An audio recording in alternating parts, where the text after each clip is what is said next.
Di sini saya akan menjelaskan yaitu pengukuran beban kerja mental dengan NASA TLX. Selaku dosen pengampu yaitu Bu Arum Dian Pratiwi. Pengertian beban kerja mental. Beban kerja merupakan selisih antara tuntutan beban kerja dari suatu tugas dengan kapasitas maksimum beban mental seseorang dalam kondisi termotivasi. Selanjutnya yaitu pengertian NASA TLX. NASA TLX yaitu merupakan metode yang digunakan untuk menganalisis beban kerja yang dihadapi oleh pekerja yang harus melakukan berbagai aktivitas dalam bekerja. Di sini saya memilih pekerjaan mental yaitu pekerja sebagai guru. Selanjutnya yaitu indikator NASA TLX. Indikator NASA TLX ini itu ada 6. Pertama yaitu mental demam, yaitu aktivitas mental yang dibutuhkan. Kedua, physical demam, yaitu aktivitas fisik yang dibutuhkan. Ketiga yaitu temporal demam, yaitu tekanan waktu dalam menyelesaikan tugas. 4 yaitu performance, yaitu kepuasan terhadap hasil kerja. Kelima yaitu effort, yang biasa disebut yaitu usaha yang dikeluarkan untuk mencapai hasil yang terbaik. Dan yang terakhir yaitu frustration, di mana tingkat frustasi dalam bekerja.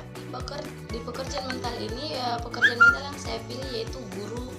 Berdasarkan hasil kuesioner dari responden yang saya dapatkan di sini,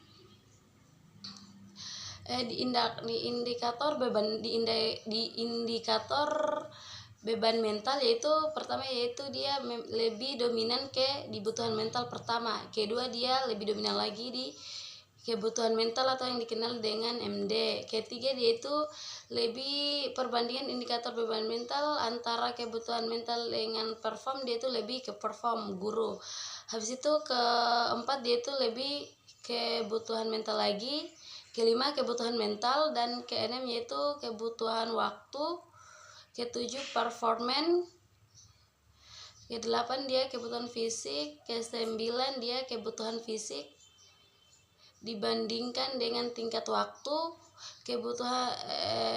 Kebutuhan fisik dibandingkan dengan tingkat frustasi. Kebutuhan waktu dibandingkan dengan perform. Kebutuhan waktu dia dibandingkan dengan tingkat usaha. Habis itu kebutuhan waktu dibandingkan dengan tingkat frustasi. Performance dibandingkan dengan tingkat usaha. Performance dibandingkan dengan tingkat frustasi. Dan terakhir adalah tingkat usaha dibandingkan dengan tingkat frustasi dibandingkan dengan tingkat usaha.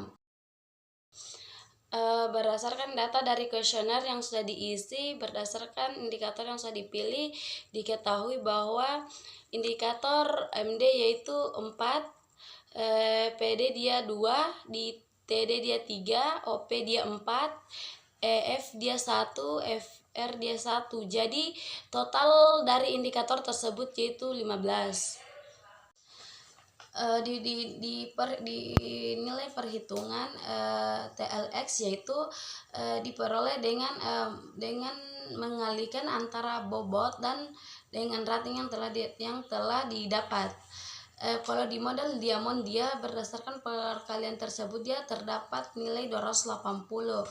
Kalau physical Diamond dari hasil kali bobot dan rating dia 120, sedangkan temporal Diamond atau hasil perkalian hasil perhitungan dari bobot dan rating yang dikalikan dia hasilnya dia 30, sedangkan dia OP yaitu open performance dia dari hasil yang dikalikan bobot dan rating dia mendapatkan hasil angka 240, sedangkan di effort dia hasil dari bobot dan rating yang dikalikan dia mendapatkan skor 50, dan yang terakhir yaitu frustasi dari hasil nilai bobot dan rating dikalikan mendapatkan 10. Jadi total dari hasil tersebut yaitu 730. Setelah kita mendapatkan nilai hasil perhitungan yaitu kita menghitung rata-rata WWL. Rata-rata WWL yaitu rumusnya yaitu jumlah total dikalikan dengan jumlah total dibagi dibagi dengan indikator beban kerja. Jumlah totalnya di sini adalah 730, sedangkan indikator beban kerjanya di sini ada 15. Berdasarkan tersebut kita mendapatkan hasil yaitu 46,7 atau dibulatkan 46. Setelah kita mendapatkan hasil akhir dari perhitungan TLX, yaitu kita masukkan di interpretasi skor. Dari hasil yang saya dapatkan yaitu 46. Di interpretasi skor dia masuk kategori agak tinggi. Kesimpulannya di sini adalah skor NASA TLX jenis responden yang saya pilih di sini guru, artinya golongan beban pekerja mentalnya adalah dalam kategori agak tinggi. Artinya pekerjaan guru itu memiliki tingkat beban kerja yang cukup signifikan meskipun tidak terlalu ekstrim. Itulah hasil pemaparan berdasarkan hasil responden dan kuesioner yang saya kerjakan. Sekian dan terima kasih.